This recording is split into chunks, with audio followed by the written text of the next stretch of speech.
본문 하나 여러분에게 읽어드립니다. 마태복음 13장 31절 본문인데요.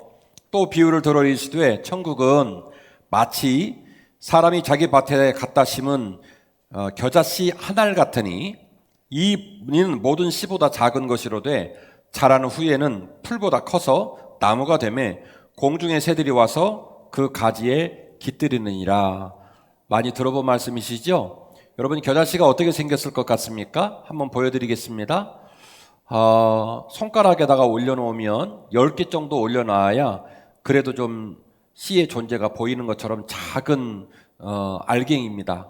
이 겨자씨가 땅에 심겨져 가지고 자라면 겨자나무가 되는데, 실제 겨자나무는 유채꽃처럼 생겼습니다. 키는 2m, 커도 한 3m 미만 정도 되는 나무고요. 저렇게 군락을 이루어서 자라게 되는데, 성경 말씀이 맞는 것은 여름이 지나고 나면 꽃이 지고 열매가 맺히고, 그리고 나면 나무가 경질이 되어서 저 겨자나무 군락지에도 참새 같은 작은 새들이 깃들어서 쉬고 그렇습니다. 그래서 말씀이 딱 맞고, 어쨌든 우리가 그동안 말씀을 들으면서 봤던 아름드리 나무는 아니어도 겨자나무는 여전히 겨자씨에 비하면 어마어마한 크기와 규모를 갖고 있는 건 분명한 거죠. 성경 말씀 말하기를 천국은 마치 그와 같은 것이며 믿음은 마치 그와 같은 것이라, 우리가 믿음 안에 심겨진 우리의 삶의 자리와 우리의 마음과 우리의 설레임이 작은 겨자씨처럼 보잘것없고 힘없는 것처럼 보인다 할지라도 그 믿음이 발아하고 싹이 올라와서 열매를 맺게 되면 저렇게 풍성한 열매를 맺게 된다고 하는 것, 성경 말씀을 통해 우리에게 주신 은혜인 줄로 믿습니다. 그런데요, 저는 이 말씀을 함께 묵상하면서 오늘 의문이 두 번 의문이 나오는데, 첫 번째 의문입니다. 이런 의문을 생각해 보게 되었어요. 우리가 잘 배우고 잘 읽고 잘 알고 있는 이 겨자씨만한 믿음은 왜 위대한 열매가 되지 못할까? 우리가 이 말씀을 읽을 때마다 너무너무 은혜를 받잖아요. 너의 삶의 자리가, 너의 믿음이 작은 겨자씨보다 적은 거라 할지라도 네가 하나님 품 안에 있으면 30배, 60배, 100배 열매를 맺고 풍성한 나무가 되어서 새들도 깃들어 가니까 읽을 때마다 얼마나 은혜를 받으셨어요. 그러면 제가 여러분에게 여쭙는 겁니다. 정말 여러분에게 그런 일이 일어나고 있나요?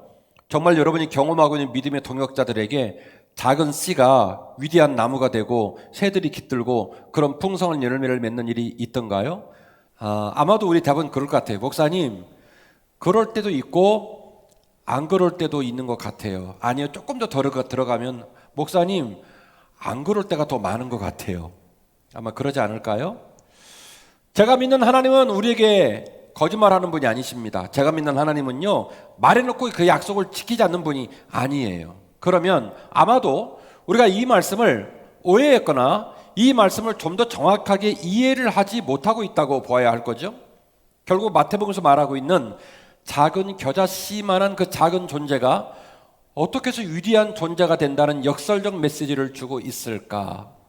이 질문에 관하여 오늘 본문의 말씀을 통하여 저는 깨달음을 얻었고, 말씀을 준비하면서 제가 깨달음을 얻은 그 깨달음을 여러분과 함께 나누면서 지금 제가 첫 번째 던진 질문, 그 의문, 과연 작은 겨자씨만한 믿음이 위대한 나무가 된다는데, 새들이 깃든다는데, 풍성한 열매를 맺는다는데, 왜 그런 일이 나의 삶 가운데, 왜 그런 일이 믿음의 동역자 가운데, 왜 그런 일이 우리 교회는 생기지 않을까? 혹은 어떻게 하면 생길 수 있을까라는 것에 관하여 우리가 답을 얻고 돌아가는 소중한 시간, 소중한 날이 되기를 주의 이름으로 축원합니다. 자, 이런 맥락 속에서 여러분과 함께 나누고 싶은 귀한 메시지는 이렇게 전개가 됩니다. 작은 자리에 위대한 에너지가 작동될 때에 비로소 위대한 열매가 열린다는 사실이에요. 자, 작다라고 하는 것은 단어와 의미 자체가 힘이 없는 겁니다.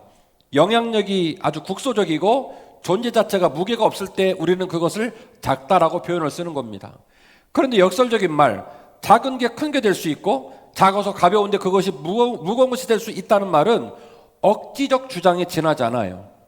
어떻게 작은 것이 큰 게 될 수 있을까? 어떻게 작은 것이 가벼운데 무거운 게 될 수 있을까? 이것에 대해서 답을 내야 하는데, 그 답에 관하여 저는 이런 말씀을 드리는 거예요. 비록 작은 자리를 할지라도, 비록 작은 존재를 할지라도 그 작은 자리 안에 위대한 에너지가 작동되게 될 때에 비로소 위대한 열매가 열리게 된다라고 하는 것이죠. 예수님의 3년 공생의 사건을 생각해 보면 때로는 작은 규모의 메시지를 전가할 때도 있었지만 예수님의 그 에너지가 얼마나 활발했냐면 일단 모였다가는 기본 5,000명 정도로 모였습니다. 성경 읽으신 적이 있죠? 보통 모이면 5,000명 모이는 거예요. 5병이어의 기적, 4병이어의 기적, 7병이어의 기적. 우리가 알고 있는 예수님의 행보를 보면 물론 작은 단위의 규모도 있었지만 예수님 떴다 하면 빅 이벤트가 되는 거예요. 우리가 아는 것처럼 중풍병자를 데리고 온 친구들은 얼마나 무리가 많았는지 예수님께 들어가지를 못해서 어떻게 했습니까? 지붕 뚫고 거기다가 친구를 내려보냈지 않습니까? 예수님이 움직이실 때 굉장히 많은 사람들이 예수님을 따라다녔어요. 그래서 그 모습이 로마의 지휘관들과 사내들인 공회 회원들에게도 굉장히 거슬릴 정도로 예수님은 활발한 사역을 감당하셨던 거죠. 그런데요, 예수님이 돌아가시고 그리고 부활하시고 난 이후 예수님의 그 사역을 위임받아 예수님 명령을 따라 사역을 해야 되는 스타팅 포인트, 예수님이 직무를 마치시고 예수님의 사명을 맡김받은 예수님의 제자들이 실제로 사역을 감당해야 되는 스타팅 포인트에서는 굉장히 작고 초라한 모습으로 쭈그러듭니다.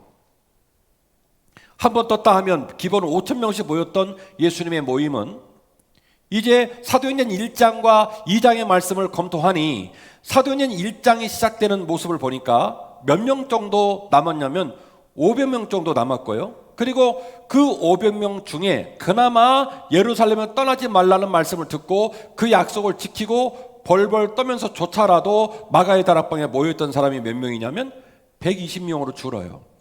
그래서 5,000명이 500명, 500명이 120명, 이렇게 완전히 쪼그라들어서 작고 힘없고 부족한 공동체의 모습으로 보여지게 되었다는 거죠.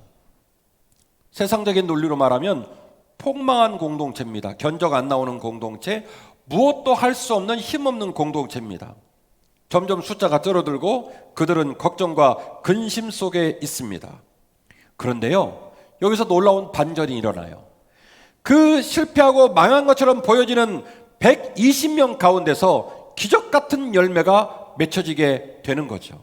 그 120명의 초라한 공동체 속에서 어떤 스파크가 튀었는지, 어떤 일이 벌어졌는지 거기로부터 위대한 열매들이 맺히게 되는데 다시 3,000명, 다시 5,000명, 그리고 스데반 집사가 돌에 맞아 죽고 수많은 핍박들을 겪으면서도 교회가 퍼져나가기 시작하는데 점점 주의 교회는 흥왕하여져 가더라. 이 얘기가 10장까지 계속 반복이 되고 있고 10장에 가서는 심지어 이탈리아의 군대 장관인 고넬료가 예수 그리스도의 제자인 베드로를 초청받아 그 이방인의 집에서 예배를 드리고 이방인에게 복음이 증거되는 기적 같은 일들이 나타나게 되더라는 거죠. 그래서 2장 이후 3장, 4장, 5장, 6장 계속해서 나아가는 모습 속에 수많은 반대급부적인 혼란과 역경이 있었음에도 불구하고 폭발적인 성장과 위대한 열매를 맺는 모습을 봤을 때 사도행전 2장에서 뭔가 어떤 우리가 주목해야 될 일이 일어났을 것이다 라고 하는 거죠. 그 본문을 제가 여러분하고 여러 번 말씀을 나눴지만 오늘 본문의 말씀을 묵상하면서 오늘 본문의 말씀이 좀 더 다르게 새롭게 여러분에게 다가오시기를 주의 이름으로 축원합니다. 자, 오늘 본문은 잘 아는 본문이지만 성경을 주석하는 주석가 중에 렌스키라는 분이 계세요. 이 렌스키라는 주석가가 본문의 말씀을 주석한 얘기를 들으면서 굉장히 제가 공감이 되고 감동을 받았어요. 렌스키는 오늘의 본문의 말씀을 해석하면서 이런 주장을 펼칩니다. 오늘의 본문의 말씀의 진의, 오늘 본문의 말씀에 담겨진 에너지를 감지하기 위해서는 본문을 이렇게 읽으면 안 된다는 거예요. 오늘 본문의 맥락은 명사형 맥락으로 되어 있고 과거 완료형으로 맥락이 되어 있습니다. 그런데 렌스키는 말하는 거예요. 이렇게 명사형과 과거 완료형의 문장으로 본문을 읽으면 오늘 본문 안에 담겨진 진의를 파악할 수 없고 오늘 본문의 에너지를 느낄 수가 없다는 거예요. 그래서 렌스키 버전으로, 렌스키가 생각하는 관점으로, 물론 제가 심각하게 공감하고 있다고 말씀을 드렸으니까 렌스키 관점으로 오늘 본문을 다시 한번 재해석하고 읽어보기를 원합니다. 본문의 말씀 43절입니다. 사람마다 두려워하는데 사들로 말미암아 기사와 표적이 많이 나타났다. 모든 사람들이 두려워하고 있는 중이었다. 렌스키 얘기예요. 여기서 말하는 사람마다는 영문 성경으로는 everybody 이렇게 돼 있어요. 믿는 사람뿐만이 아니라 믿지 않는 사람, 모든 사람들이 함께 다 두려워하고 있다는 거예요. 종료가 되지 않았어요. 두려움이 압박을 넣고 있는 거예요. 우리가 코로나19 가운데서 지금도 신음하고 근심하고 있듯이 환경 가운데서 두려워하고 걱정하는 압박감이 모든 이들에게 지금 진행이 되고 있는 중인데, 사도들은 사도들대로 자신들이 해야 될 일을 멈추지 않고 계속해서 조금씩 해나가면서 무엇인가 꿈틀꿈틀 행위를 하고 있었다라고 말씀을 하고 있는 겁니다. 더 나아가 이어지는 44절입니다. 믿는 사람이 다 함께 있어. 이 본문이 제일 중요한 본문인데요. 믿는 사람이 다 함께 있어 모든 물건을 서로 통용했다. 자, 제가 원래 이 44절을 풀 센텐스로 영어로 하면 좋겠지만 비웃을까봐 아주 단어 3장만 얘기하겠습니다. Believed were together 이렇게 되어 있는데요. together, believed were together, 함께 믿는 사람들이 모여 있었다 이거예요. 과거형이에요. believed, 믿었던 사람들이, 믿는 일을 말하자면 완결한 사람들이 모여 있었다 요 소리거든요. 이거를 렌스키는 이렇게 말하는 거예요. 현재 분사형으로 다시 읽어야 된다는 거예요. 사본을 연구해 보면 believed라고 이러면 안 되고 believing이라고 바꿔서 지금도 믿고 있는 사람들이, 지금도 믿고 있는 일을 멈추지 않은 사람이, 지금도 믿고 있는 일을 진행하고 있는 사람들이 believing were 모여 있었다가 아니라 지금도 그들은 존재하는 일을 멈추지 않고 진행하고 있다 라고 다시 계속 읽어야 된다는 거예요. 그리고 뒤에 나오는 본문들은 또 우리에게 굉장히 중요한 의미를 주는 단어가 여러 번 나옵니다. 날마다, 같이, 모이기를 힘씀, 떡을 땜, 음식을 먹음 이렇게 얘기를 합니다. 전부 다 역동적인 행위를 동반하는 동사형 표현들이에요. 그들이 예배를 드리러 왔다, 예배를 드렸었다, 찬양을 했었다, 예물을 드렸었다, 챔버가 연주를 했었다 이게 아니고 지금도 연주를 열망하고 있다. 할렐루야 찬양다가 더 많이 모이고 하나님께 영광 돌리기를 갈망했다. 설교자는 설교하면서 목이 터져라 설교하는 일을 멈추지 않았다. 성도들은 예배를 드리며 아멘하는 고백을 멈추지 않았다. 그들의 신앙은 지금도 현재 진행형이었던 거예요. 5,000명이 500명이 되고 500명이 120명이 돼서 쭈그러들었습니다. 작습니다. 가볍습니다. 무시당할 수 있습니다. 마가의 다락방에 쫄아서 숨어있는 것처럼 보입니다만, 그러나 그 120명은 남다른 사람들이었어요. 그들은 모이기를 힘쓰고 떡을 떼고 기도하기를 전혀 힘쓰고, 그리고 하나님 말씀 주신 그 약속이 이루어질 줄 믿고 그 열망을 멈추지 않는 작은 모임이었다라고 하는 겁니다. 비록 그들은 외향적으로는 가볍고 외향적으로는 작은 모임처럼 보일지 몰랐으나 그들은 위대한 씨앗을 그 가슴에 품고 있었어요. 주께서 마태복음 마지막 장 말씀을 통해서 말씀하셨던 것처럼, 그러므로 내가 너에게 명하노니 너희는 세상에 나가서 세상 모든 민족을 나의 제자로 삼고 아버지와 아들과 성령으로 세례를 주고 내가 너에게 분부한 모든 것을 가르쳐 지키게 하라. 볼지어다 내가 세상 끝날까지 너희와 항상 함께 할 것이다.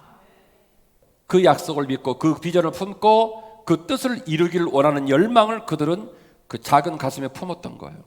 그래서 객관적으로는, 환경적으로는 이건 좀 아니다 싶은 그 작은 모임 속에서 그들은 꿈틀 움직이고 있었다고 렌스키는 말하는 거예요. 그래서 절대로 과거 완료형으로 이 본문을 읽으면 안 된다는 거예요. believing, 여전히 그들은 믿는 일을 멈춘 게 아니라 믿고 있고 믿기를 열망하고 믿는 일을 진행하고 있었다. 그들은 존재했었다가 아니라 지금도 존재하고 있고 그 존재는 지금도 이어지고 있다고 읽어야 한다는 거예요. 그리고 그들은 날마다 마음을 같이하여 성전에 모이기를 힘쓰고 집에서 떡을 떼며 기쁨과 순전한 마음으로 음식을 먹었다는 거.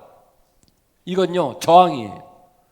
자기들에게 주어지는 환경들, 5,000명이 500명이 되고 500명이 120명이 되고 언제라도 잡혀갈 수 있는 이 위기적 상황 속에서 그들은 모이기를 힘썼습니다. 기뻐했습니다. 그리고 순전한 마음으로 음식을 먹고 서로를 격려했습니다. 이건 엄청난 얘기예요. 이들 안에 강력한 의지와 동사적 에너지를 느낄 수가 있게 되는 거예요. 그래서 오늘 본문의 말씀을 다시 렌스키 버전으로 읽으면서 우리는 이런 깨달음을 얻게 되는 겁니다. 초대교회 원형에서 발굴해야 될 중요한 두 가지가 있는 것 같아요. 첫 번째는 그들은 움직이는 일을 멈추지 않았다라는 거예요. 힘들고 어렵고 좌절하고 그리고 그들 마음 가운데 불안함이 있을수록 그들은 여전히 그것에 관하여 저항하고 움직이는 것을 멈추지 않았다는 사실을. 또 하나는 자신들의 신앙에 관하여 경험하고 입증하고 싶어하는 열망이 그들 안에 가득 차 있었다는 거예요. 황겨운 그런 상황이지만 움직이는 일을 멈추지 않았고 그들은 그들의 열망을 이루는 에너지에 관하여 물러서는 법이 없었다. 이것이 120명이 모여진 사도행전 2장의 초대교회 출발 사건의 그 작은 공동체 안에 담겨진 위대한 씨앗, 위대한 에너지였던 것입니다. 초대교회 성도들은 믿었던 사람들이 아니고 믿고 있는 사람들이었으며 그들의 신앙은 그들의 신앙을 입증하기 위하여 자신들의 신앙과 자신들의 사랑을 유감없이 쏟아냈던 헌신자들이었습니다. 여러분, 여기서 우리가 좀 생각해 볼 이유가 있습니다. 여러분, 오늘 제가 말씀드린 초대교회 공동체에는 믿음이 적은 자, 헌신도가 떨어지는 자들이 없었을까요? 왜 없어요? 5,000명이 어쩌다가 500명이 되고 500명이 어쩌다가 120명이 됐습니까? 예루살렘 떨어져 말랐는데 제 다른 설교 기억하시죠? 엠마오로 내려가던 두 제자가 있었습니다. 선생님 약속을 저버리고 그분의 명령을 저버리고 실망하고 좌절하고 그들의 자금을 한탄하면서 엠마오로 내려가고 있었습니다. 잘 아시는 것처럼 이후에 나오는 5장 말씀에 보면 아나니아와 삽비라 부부는 이 오늘 본문의 말씀은 영어로 커먼 이렇게 되어 있는데 퍼블릭 개념이에요. 공공성. 자신들의 재산을 교회로 끌고 나와서 함께 공공기자재로 썼다는 거예요. 옷이 두 벌인 사람은 한 벌 자기 입고 다른 사람 입히고 먹을 것이 좀 남은 사람은 자기 먹고 다른 사람 입에 먹였다는 거예요. 벌써 여러분 인상 쓰잖아요. 손해보는 일이니까. 근데 이런 말도 안 되는 일을 행한 거예요, 이들이. 그러니까 그 이들이 행하는 이들의 헌신도를 따라가지 못하는 사람이 이 공동체 안에 있었게요? 있었단 말이에요. 그러니까 뒤에 나오는 5장을 보니 아나니아와 삽비라 부부는 그것에 관하여 동의가 되지 않았던 거예요. 금쪽 같은 재산을 다 끌고 나가서 나눠준다? 말도 안 되는 소리예요. 그래서 밭을 팔아서 일부는 숨겨두고 일부는 드리는 과정에 그것이 전부라고 거짓말하다가 죽었단 말입니다. 말하자면 이렇게 지고도 일어나지도 못할 것 같은 어마어마한 일이 이 작은 공동체에 터져버린 거예요. 아나니아 삽비라가 그 자리에서 두 내외가 죽어나가는 상황이 벌어지니 이 교회가 되겠냔 말이에요. 그런데 보십시오. 4장, 5장, 10장 이르기까지 주께서 세우신 교회가 날마다 흥왕하여 가더라는 이 부흥의 사건들을 기록하고 있는 걸 보면 이거 말도 안 되는 일이 벌어지고 있는 거죠. 작은 공동체랄지라도 작은 존재랄지라도 아직은 가벼운 존재랄지라도 그 안에 위대한 에너지가 담기면 예수의 생각과 예수의 에너지와 예수의 유전자가 담기면 예수의 은혜가 담기면 반드시 꽃이 피고 열매가 맺혀지게 될 줄 믿는 것입니다. 그 은혜와 그 기대와 그 설레임이 오늘 말씀을 듣고 있는 우리에게 필요하다라는 거예요. 뜻밖에도 마태복음 말씀을 여러분에게 설교 소도의 말씀을 드리고 그 답변을 사도행전 2장 43절 이후의 본문을 통해서 여러분에게 답을 드린 거예요. 5,000명이 500명이 되고 500명이 120명이 되고 그들에게는 물질도 법리적 안정감도 그리고 공동체의 음직력도 아직은 강한 상태는 아니지만 그 120명이 울고 그 120명이 꿈틀거리고 그 120명이 멈추지 않고 랜스키 버전 말씀드렸죠. 믿었던 사람이 아니라 믿고 있고 믿음을 끌어가고 존재했던 사람이 아니라 지금도 존재하고 앞으로도 존재하는 일을 이어가는 사람들이었다. 그들은 날마다 교회를 왔다. 그들은 날마다 모이기를 힘썼다. 그들은 그들의 소유를 팔아 각 사람에게 나누어 주었으며 하나님을 찬미하고 기도하는 일을 멈추지 않았다. 작고 어렵지만 그들 안에는 꿈틀거리는 에너지가 지금도 폭발적으로 움직이고 그 에너지를 멈추지 않았다는 거예요. 뭐라도 했다는 거예요. 그들은 어떤 것이라도 이루기를 원하는 열망으로 그들의 가슴이 가득 차 있었다라고 하는 겁니다.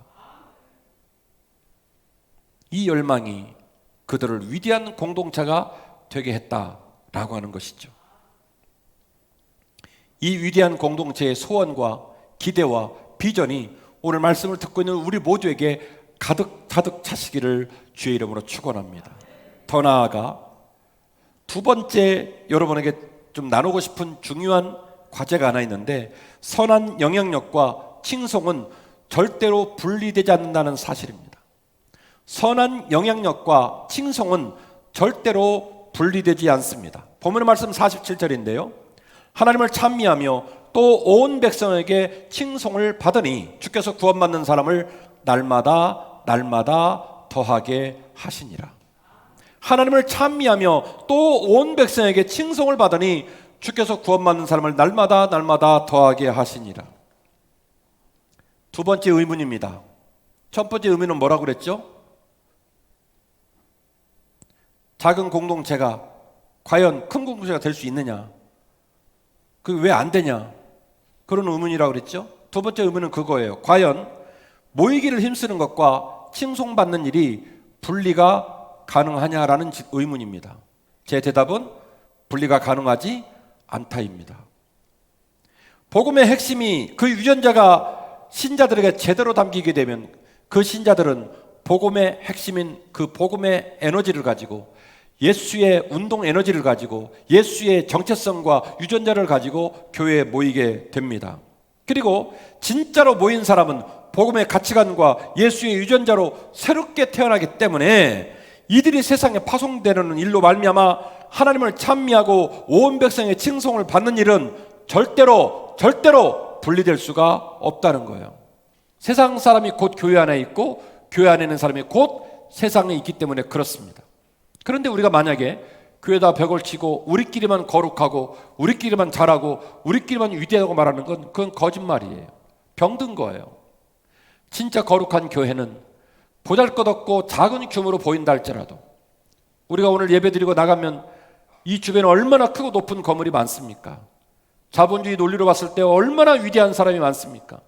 그 틈바구니 가운데 푹 꺼져 작은 건물 속에 있는 우리의 모습이 작고 보잘것없게 보이는지 모르겠습니다만은, 그러나 우리 안에 예수의 유전자가 담기고 우리 안에 예수의 복음이 담기고 우리 안에 예수의 선한 영향력이 담기게 될 때에 우리는 위대한 열매로 쓰임받고 위대한 영향력으로 반드시 쓰임받을 줄 믿고 세상 모든 민족이 칭송하고 박수치는 거룩한 한빛교회가 될 거라고 저는 믿어 확신하고 있습니다. 만일 우리가 이 분리현상을 경험하고 있다면 반드시 우리는 모임 안에 담긴 유전자가 하나님의 것, 복음의 새로운 가치인가 반드시 끊임없이 의심하고 점검해 보아야 하고요. 아무리 모여도 예수의 원리, 복음의 원리가 작동되지 않는 작은 씨앗은 여전히 작은 씨앗으로 끝나고 말 거예요. 우리 모두는 여전히 연약하고 부족하고 한계투성이고 그리고 좀 멋있지도 않아요. 거짓말 자주 하고 못된 짓 하고 아닌 것처럼 하지 마시고, 그렇죠? 그래서 좀 품이 없는 모습이지만, 그러나 우리 안에 작은 우리의 몸과 주어진 시간과 삶의 자리 안에 예수의 복음을 담아내고 예수의 생명을 담아내고 예수의 유전자를 담아내고 그분의 은혜를 구할 때 하나님은 우리를 위대하게 사용하실 줄로 믿습니다. 사랑하는 성도 여러분, 작은 씨앗에 위대한 열매를 담으면 위대한 공동체가 이루어지는 줄로 믿습니다. 세상은 우리를 실망시키는 가슴 아픈 이야기가 너무나 많지만 세상에 그런 사람만 있다면 아마 세상은 이미 끝났을 거예요. 생각보다 많은 사람이 막 살고 함부로 살고 피해를 주는 사람만 있는 게 아니라 어떻게 살 것인가를 고민하는 사람이 너무나 많아요. 생각보다 많은 사람들이 잘 살아내고 싶고 가치 있는 삶을 남기고 싶어하는 사람이 여전히 우리 주변에 많이 있다는 사실입니다. 가지고 싶어 안달이라는 사람도 많지만 잘 쓰고 싶고 그리고 온전하게 쓰임받는 삶을 살고 싶어하는 사람도 많다는 거예요. 돈을 못 벌어서 안달이고 소유하지 못해서 안달나는 사람만 있는 게 아니라 내 가진 소유를 값지게 쓰고 싶어서 눈물로 기도하는 사람도 있다는 거예요. 작은 씨앗 안에 위대한 생각과 예수님의 유전자를 담아내지 않으면 그 씨앗은 여전히 작은 씨앗일 뿐입니다. 아무것도 하지 않는 공동체, 기도와 열망이 없는 공동체는 절대로 아름다운 열매를 기대할 수가 없습니다. 세상 사람이 신자이고 신자가 세상으로 나아가기 때문에 신자와 세상은 절대로 분리될 수가 없는 거예요. 진짜 신앙을 가진 신자는 반드시 세상을 살리고 세상은 이런 신자와 이런 교회를 칭송하게 되는 것입니다. 이 열망으로 불타는 남은 삶을 사시자고 여러분에게 제안하고 싶어요. 여러분, 오늘 말씀을 들으면서 성령 하나님께서 여러분의 마음에 노크를 하실 겁니다. 작은 씨앗은요, 작은 씨앗이 명분이 있고 작은 씨앗이 자랑할 만한 것이 못 돼요. 작은 씨앗은 원래 작은 거예요. 크기도 작고 무게도 가볍고 영향력이 없어요. 그럼 왜 작은 씨앗이 위대한 열매가 되느냐? 작은 씨앗 안에 위대한 씨앗의 유전자가 있기 때문에 그런 거예요. 비록 모양은 작지만 무게는 가볍지만 그 안에 위대한 씨앗의 유전자가 있으니까 위대한 열매가 맺혀지는 거예요.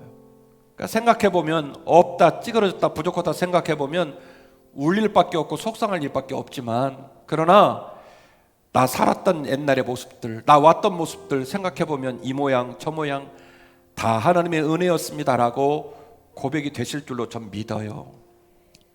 지난 코로나19 2년여 기간 동안에 막노동을 하는 분도 계시고 배달하는 분도 계시고 참 뼈 때리는 힘겨운 시간들을 우리가 넘어가고 있습니다만은, 그러나 하나님께서 여러분을 사랑하시면, 여러분을 도와주시면 기필코 다시 일어나실 줄 믿습니다. 작은 씨앗에 위대한 열매를 담다. 작은 씨앗에 위대한 열매를 담다. 이 위대한 열매를 담으시고 저와 여러분의 삶이 위대한 열매로, 작은 씨앗에 위대한 씨앗을 담고 그리고 위대한 열매를 맺혀서 주님이 기뻐하시는 사명 잘 감당하는 저와 여러분이 되시기를 주의 이름으로 축원합니다.